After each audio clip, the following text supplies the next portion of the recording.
Всем привет, дорогие друзья! Сегодня я покажу, как сделать лего костер. Ну, например, для походов. Итак, приступим. Итак, я приготовил детали, и сейчас мы с вами его соберем.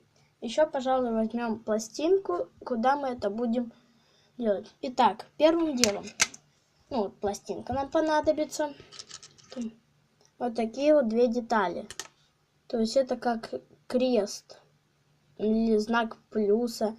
Вот. В общем, они очень редкие, но у кого есть, тем просто повезло сегодня. Итак, мы ставим на край одну из этих штук.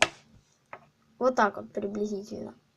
Далее у нас еще есть большой огонь. По желанию, конечно, большой, но если только маленький, то, я думаю, у вас не получится.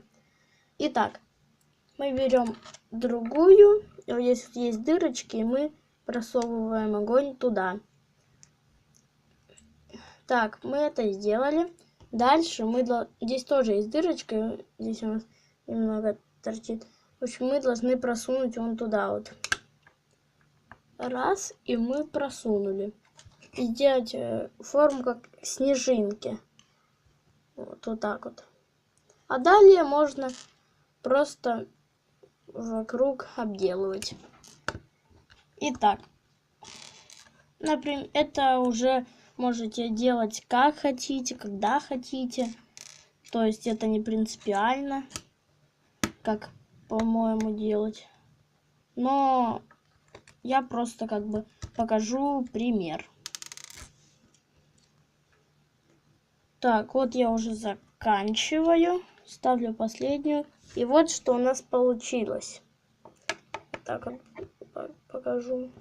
Так вот надо чуть-чуть поправить. И все, костер сам готов. Ну, а чтобы он не был пустым, мы посадим моего самодельного Баскова. И в руку ему курицу дадим, которую он будет жарить вокруг костра. Итак, я уже готовлю.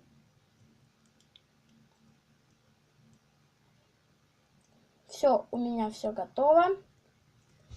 Садим Баскова вот сюда вот. Ой, у него курица улетела, может он не хочет кушать, да? Ну, все бывает. Вот, он будет уже кушать, он уже жарил, будет кушать. Итак, вот такая вот у нас самая... И подписывайтесь на канал Дмитрий Золотарев. Всем удачи, всем пока!